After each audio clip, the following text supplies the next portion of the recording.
මම 2018 ඉඳන් මතුගම ප්‍රාදේශ සභාව නියෝජනය කරපු മന്ത്രിතුමියක්. අපි 2025 වසරේ මතුගම ප්‍රාදේශ සභාවේ බලය ගැනීමත් සමගම අපි උත්සාහ කරේ මේ මතුගම ග්‍රාම නිලධාරී වසම් 57ට මිනිස්සුන්ට ජනතාවට සේවයක් කරන්න අපිට ඕන උනේ. සභාපතිතුමා උනේ මෙවර කසුන් මුණසිංහ මැතිතුමා. එතුමාට ලොකු ඕනකමක් තිබුණා මේ මතුගම හදන්න. අස්සන මතුගමක් හදන්න එතුමාගේ සංකල්පය. ඒකට දිගින් දිගටම මේ ලේකම්තුමිය විසින් බාධා එල්ල කරා. දිගින් දිගටම සභාපතිතුමා ඉතාමත් ඉවසීමෙන් මේ ලේකම්තුමිය එක කටයුතු කරන්න උත්සාහ කරා. දිගින් දිගටම එතුමා ලේකම්තුමියට ලිඛිතව පළවෙනි වතාවට මතුගම ප්‍රාදේශීය සභාවේ සභාපතිතුමාට හිමි නිල කාමරය කොමසාරිස් පාලනය තුළ ලේකම්තුමිය මේ නිල කාමරය තුළ හිටියා. එතුමිය සභාපතිතුමාට නිල කාමරය බාර දුන්නේ නැහැ. පළාත් පාලනයට මේ පිළිබඳව අපි දිගින් දිගට ලිපි ඉදිරිපත් කරා මේ ලේකම්තුමියත් එක්ක වැඩ කරන්න අපහසුයි කියලා. නමුත් ලේකම්තුමිය කුමන හෝ බලපෑමක් මත එතුමිය උත්සාහ කරනවා සභාවේ විධායකයෙ එතුමිය වෙන්න. එතකොට එතුමිය මොනම වෙලාවකවත් මන් දන්නා ඉතාමත් උද්දච්ච කාන්තාවක් එතුමිය. හරිම මුරණ්ඩු කාන්තාවක් එතුමිය. එතුමියට ඕන උනේ එතුමියගේ බලය මේකේ ඇතුලේ තියාගන්න.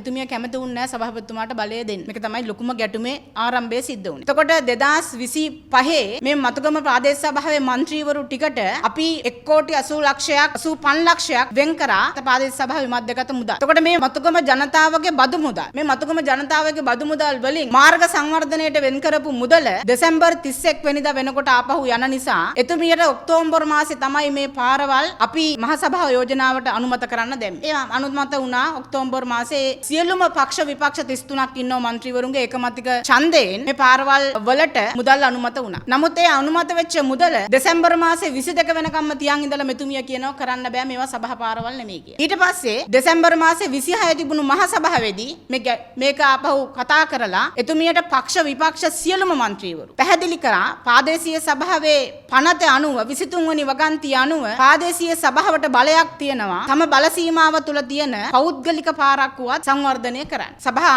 අභිමතයේ මත. එතකොට මේක තේරුම් ගන්න බැරි තරම් උද්දච්ච මානසිකත්වයක් තියෙන ලේකම්තුමියක් එක්ක තමයි අපිට වැඩ කරන්න සිද්ධ වුනේ මේ මාස ගානක් පුරාවට. ඊට පස්සේ එතුමිය එදා දවසෙත් මේක කරනවා කියලා බාර අරන් 30 වෙනිදා වෙනකම් මේ යෝජනාව අත්සන් කරේ නැහැ. ප්‍රශ්නෙට ආසන්නතම ගැටලුව උනේ සභාපතිතුමා 30 වෙනිදා ගිහිල්ලා එතුමියට කියනවා හෙට දවසේ මේ මුදල් ආපහු යනවා. මේ මුදල් අනුමත කරන්න ලේකම්තුමිය මේක අත්සන් කරන්න. එතුමිය එදා දවසෙත් බෑගුවාම සභාපතිතුමා ඒ ෆයිල් එක මේ සුරට දමලා ගහලා එළියට එනවා. නමුත් එතුමිය හරි උපක්‍රමශීලීව එතුමියට ඉහලින් ලැබෙන නියෝග මත එතුමිය ක්‍රියාත්මක කරන පිටිපස්සේ ඉන්න හස්තයන් මත එතුමිය ගිහලා මතුගම පොලිසියේ පැමිණිල්ලක් දාලා එතුමියට පහර දීමක් සිද්ධ වුණා කියලා මතුගම වෑත්තෑවේ රචියේ රෝහලේ එතුමිය ඇඩ්මිට් වෙනවා. ඊට පස්සේ සභාපතිතුමාව අත්අඩංගුවට ගන්න මතුගම පොලිස් ස්ථානාධිපතිතුමා ප්‍රමුඛ පිරිස ආපු වෙලාවේ ඒ මතුගම ප්‍රාදේශ සභාවේ සියලුම නිලධාරීන් මේ එතුමිය හිටියේ හැංගිච්ච කාමරයක නෙමෙයි.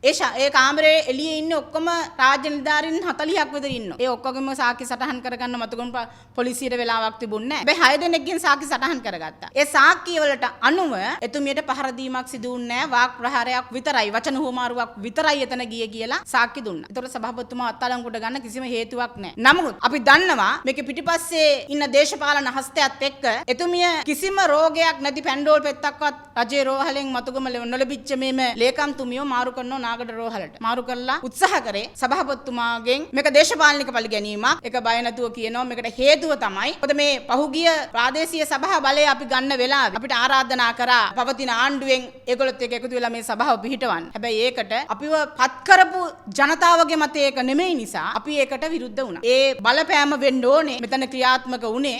ඊට පස්සේ සභාපතිතුමාව අත්අඩංගුවට අරගෙන 31 වෙනිදා සභාපතිතුමා අපේ මත මුදා හරිනවා. සාක්කියක් නැති නිසා, එතන ප්‍රශ්නයක් ගැටුමක් නැති නිසා. නැවත වතාවක් මේ මතුගම ප්‍රාදේශ සභාවේ ලේකම්තුමිය දෙවෙනිදා රැකියාවට ඇවිල්ලා එතුමියට පළාත් පාලන කළුතර කොමසාරිස් පළාත් පාලන නියෝජ්‍ය කොමසාරිස්තුමා පැහැදිලිවම කියලා දීද්දි කළුතරට වාර්තා කරන්න මෙතන ගැටුමක් තියෙනවා කියලා. එතුමිය මම මුලිනුත් කිව්වා මොනම වෙලාවකවත් කිසිදු කෙනෙක්ගේ අනකට යටත් වෙන්න කැමති කාන්තාවක් නෙමෙයි. මෙවැනි රාජ්‍ය නිලධාරීවරියක් අපි කොයිම වෙලාවකවත් ශ්‍රී ලංකාව තුල දැක්කේ නැහැ. එදා දවසේත් අත්නෝමතික විදිහට බලෙන් සභාවට ඇතුල් වෙලා එයාට රාජකාරිය නොකරන ලේකම් කෙනෙක්ගේ රාජකාරියට බාධා කරන සභාපතිතුමාට බෑ. මොන ලේකම් එක්කද වැඩ කරන්නේ කියලා තීරණය කිරීමේ බලය ප්‍රදේශ සභා පනතින් සභාපතිතුමාට දීලා තියෙනවා. ඒ අනුව තමයි එතුමා තීරණය කරේ මෙතුමියත් එක්ක තවදුරටත් වැඩ කරන්න බෑ කියලා. අන්න ඒක නිසා තමයි එදා දවසේ මෙතුමිය බොරු චෝදනාවක් ගිහිල්ලා ගොනු කරා මෙයාට රාජකාරීකට බාධා කරා කියලා. අලුතරට වාර්තා කරන්න කියපු නිලධාරියෙක් අපි මාධ්‍ය තුලට පවා ඒ ගහපු ලියුම නියෝජ්‍ය කොමසාරිස්තුමාගේ අත්සනින් ගහපු ලියුම අපි ඉදිරිපත් කරා. එතුමියට වාර්තා කරන්න කියලා කළුතරට. නමුත් එතුමිය එහෙම කරන්නේ නැතුව මෙතනට ආවෙම එතුමිය එදා දවසේ හරිම ලස්සන චිත්‍රපටියක් පටිගත කරා. මුලින්ම සභාවට ආවේ මාලිමාවේ മന്ത്രിවරු ටික. ඊට පස්සේ එනෝ මීඩියා එකේ. ලේකම්තුමිය බහින තැන ඉඳන් සභාවට ඇවිල්ලා එළියෙන් ඇතුල් වෙලා බහින තැන ඉඳන් මීඩියා කරනවා. මේකේ ලොකු කතාවක් පිටිපස්සේ තියෙනවා. කවුද එතුමියට මේ තරම් දුරට මේ දේවල් ප්ලෑන් කරලා එන්න කටයුතු කරේ. මේක අවාසනාවන්ත විදිහට මේකේ පිටිපස්සේ ඉන්න හස්තයන් ක්‍රියාත්මක වෙලා මේක දේශපාලනීකරණය කරගෙන මේකේ බලය පොලිසියට දෙන්න උත්සාහ කරා. ඒකේ ප්‍රතිඵලයක් විදිහට කිසිම වැරැද්දක් නොකරපු චෝදනාවක් නොලබපු අපේ ගරු සභාපතිතුමා කසුන් මුණසිංහ මැතිතුමා අද රිමාන්ඩ් භාරයේ ඉන්නවා 8 වෙනිදා වෙනකම්. එතුමියගේ ඥාන ලක්ෂණ ඉස්මතු කරමින් එතුමිය උද්දච්ච පාලනයක් තමන් ගෙනියනවා කියන එක පෙන්නමින් අපි මිනිස්සුන්ට වග කියන മന്ത്രിවරු. අපි ඇවිල්ලා ඉන්නේ ප්‍රාදේශ සභාවේ ලේකම්තුමිය උහුරතල් කරන්න නෙමෙයි. අපි ඇවිල්ලා ඉන්නේ අපිට ඡන්දෙ දීපු අපේ වසම්වල මිනිස්සුන්ගේ අභිමතාර්ථ සහ සංවර්ධන කටයුතු කරන්න.